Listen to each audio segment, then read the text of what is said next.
is The Big Picture, an official television report of the United States Army, produced for the armed forces and the American people. Now, to show you part of the big picture, here is Master Sergeant Stuart Quain.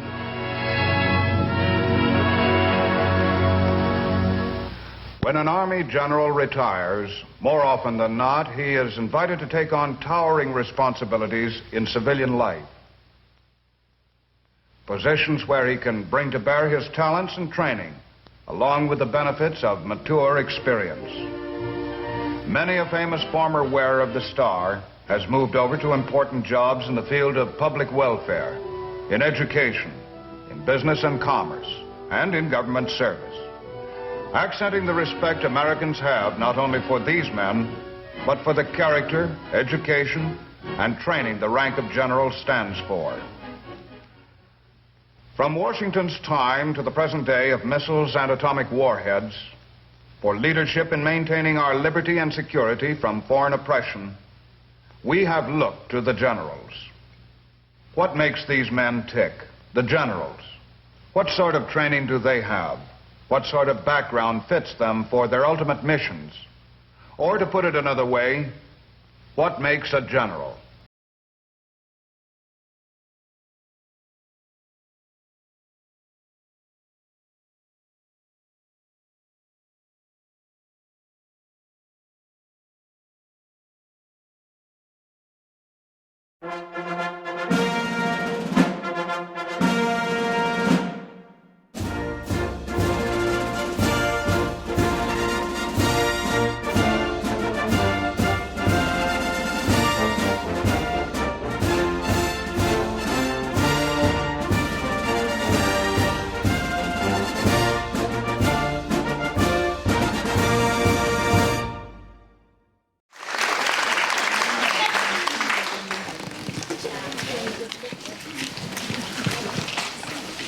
Our speaker today grew up in Florence and attended the Florence and Pittsford elementary schools, Otter Valley Union High School, and graduated from UVM in 1972.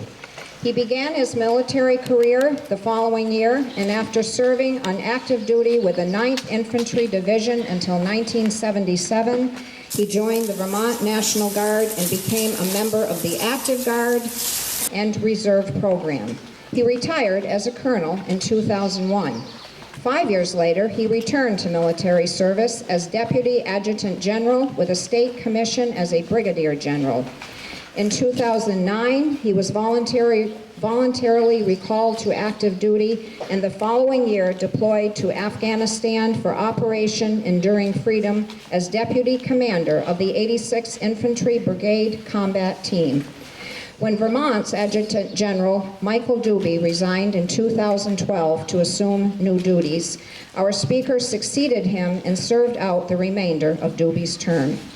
His decorations include the Legion of Merit, Bronze Star, National Defense Service Medal, and the Afghanistan Campaign Medal with Battle Star.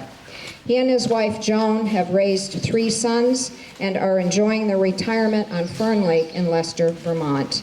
It is my pleasure to introduce to you Major General Tom Drew, U.S. Army, retired.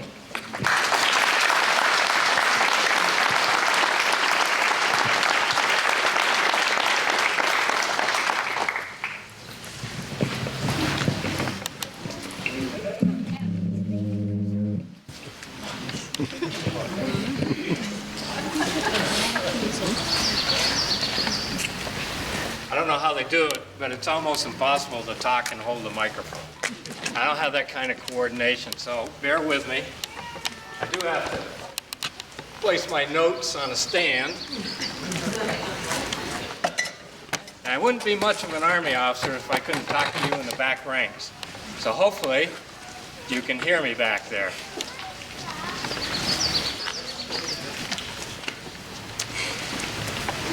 First of all, I want to thank Ann for calling me up and asking me if I would participate in today's ceremony. It was truly an honor from my hometown to be asked to come back here and speak on such an important occasion. It's really important to me because I grew up here with my family.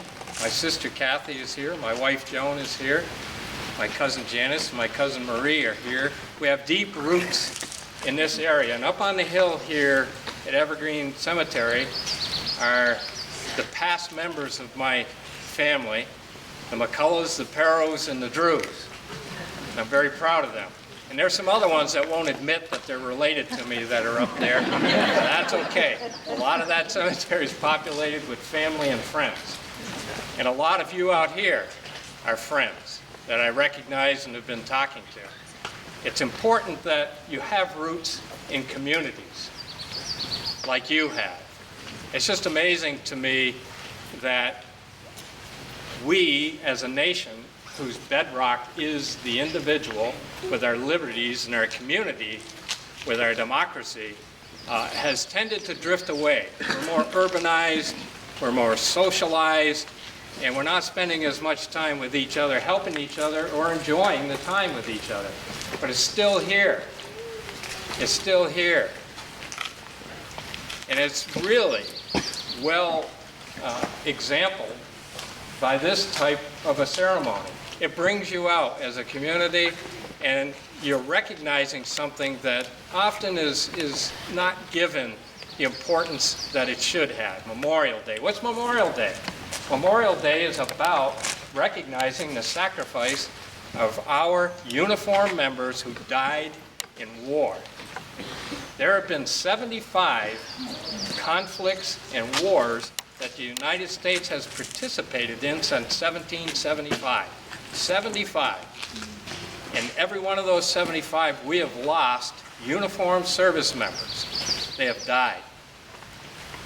And frankly, we think of the top 6, and we remember probably most likely the top 6 wars that we've been in.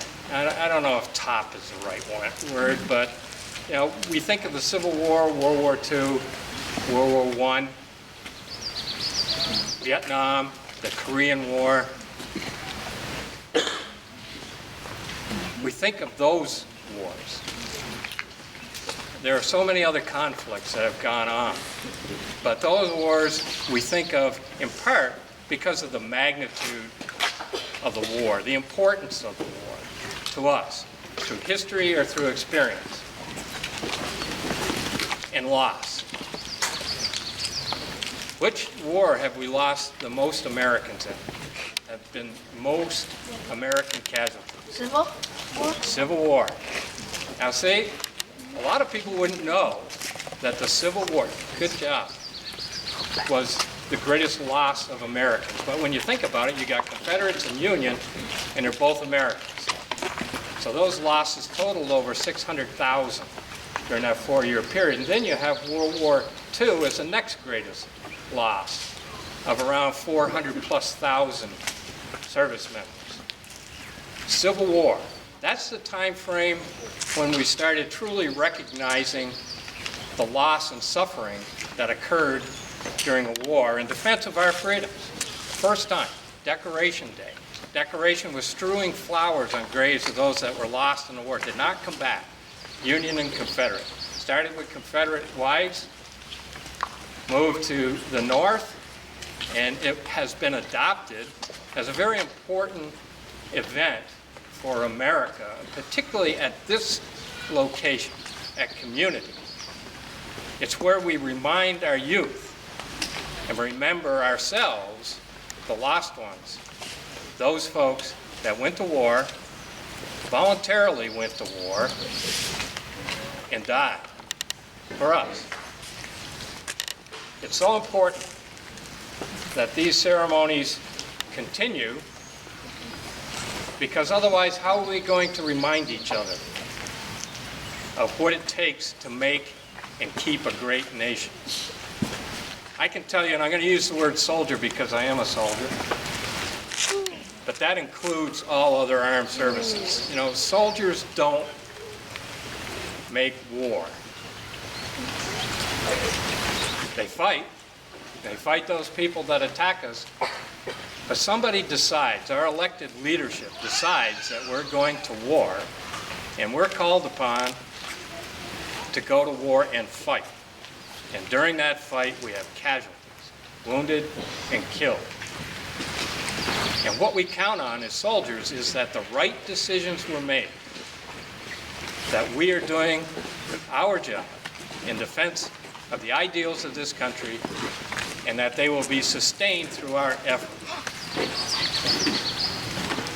Some people get confused. They think that generals decide we're going to have a war, and then they gather up our military forces and they go to war. Well, that, as we know, that's not necessarily true. Generals advise, but our leadership decide. In many of our wars, it's pretty straightforward. Our life, our way of life, our ideals are directly threatened. You think of the Civil War, you think of World War II, World War I perhaps, directly threatened. Those things, those wars, we study in history and are well understood.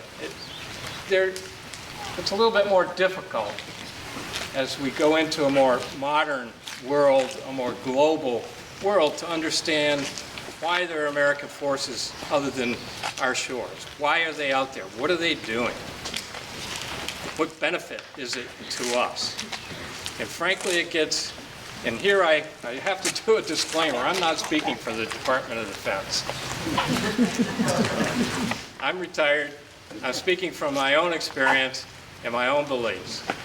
You know, there are places in this world that need help. And sometimes that help is military. And we send our volunteers, our soldiers, our service members are volunteers. It's been a volunteer army since 1972, volunteer service since 1972. And it will continue to be that way because America will not support a draft once again. And that means a lot. Those folks that are out there are there because they believe in what they're doing. And sometimes it's not as clear as we would like it to be. 4 years ago to this day, I was in an armed convoy going up the Panjshir Valley in Afghanistan.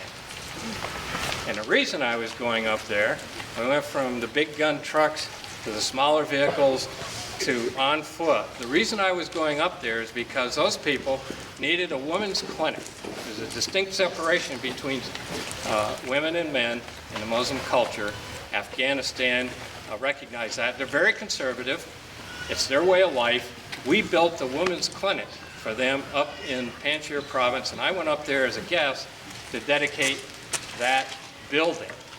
And they brought out speakers. It was a gathering, frankly, it's a gathering like this. There were people who had served in war. There were people who had relatives. Everybody there had a relative that had been in some war or other. It was a gathering like this with a lot more security. And we dedicated that, and they were so grateful that the United States and NATO were willing to spend our treasure on this facility. The roads, the clinics, the bridges, everything there was built through our assistance. And these folks were very, very grateful. They have been, this country that I spent almost a year in has been constantly at war. And today, people say, and we're still at war, by the way, in Afghanistan. People say, why? Well, if you look at a map, which I don't like to do, by the way, I'm always surprised when I go looking for Afghanistan and find it where it is. You've got Iraq, Iran, Afghanistan, and Pakistan, all in a line, just like that. And those are very troubled nations. We've been in Iraq. Hopefully that'll remain a stabilized, somewhat democratic country. We're in Afghanistan. We hope to leave that country in good shape. And we have close relations with Pakistan, though that often can be a very dangerous place for us. It certainly was a dangerous place for Osama bin Laden If you recall, that's where he was when we found him. You've got a very dangerous neighborhood there. What we're doing through our efforts to help those people there is to stabilize, we hope, stabilize that area so that there won't be a regime like the Taliban that encouraged al-Qaeda to come in there and ultimately gave them the resources so that they could attack this country. We don't want to see that happen again. There's a reason why we're there now and why we'll have a presence for a while.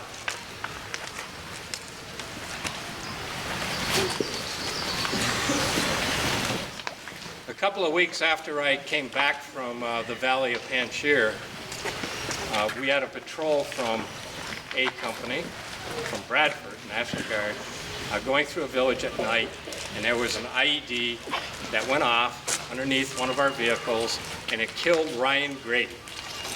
That explosion killed Ryan Grady and severely wounded other members of the unit.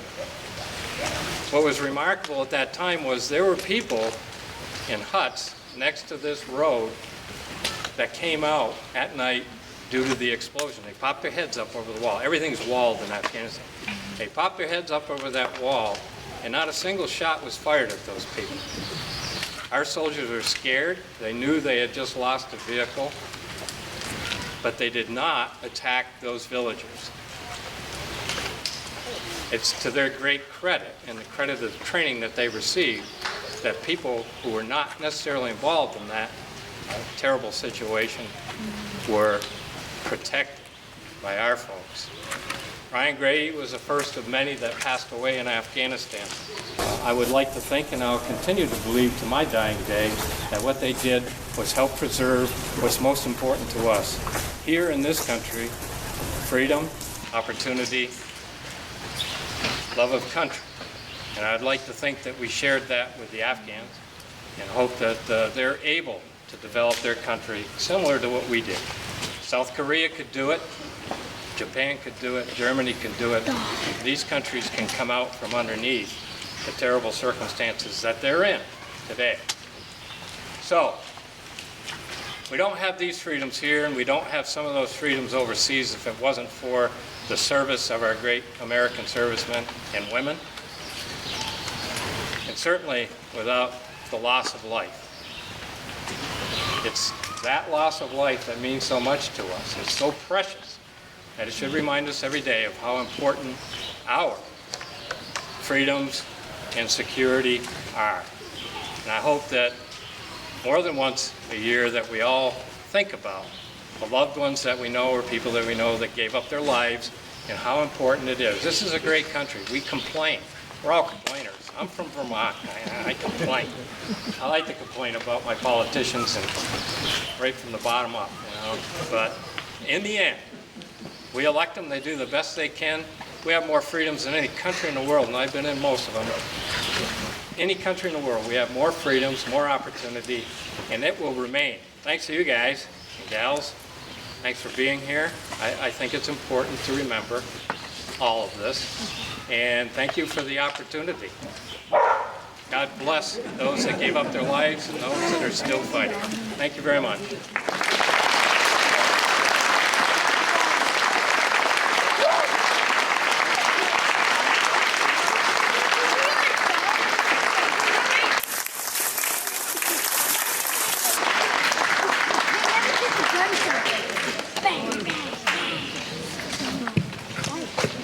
Thank you very much, Tom. That was an excellent speech. Thank you.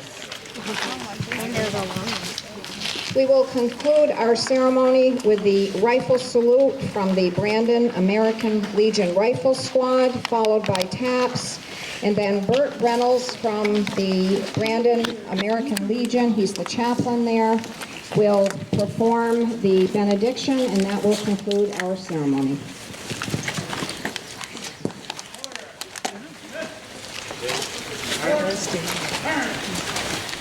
Prepare to fire.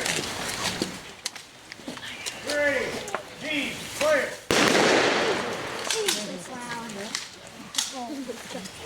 Ready, G, fire.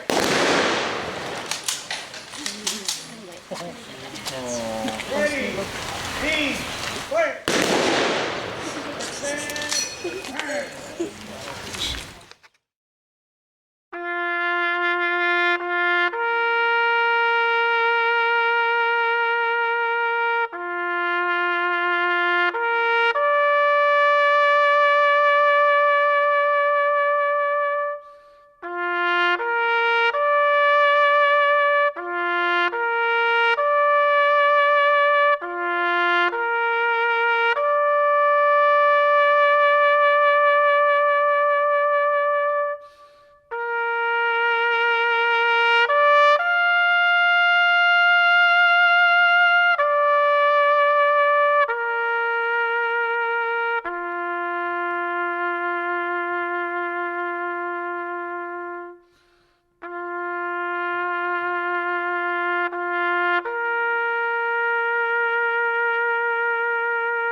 Fire!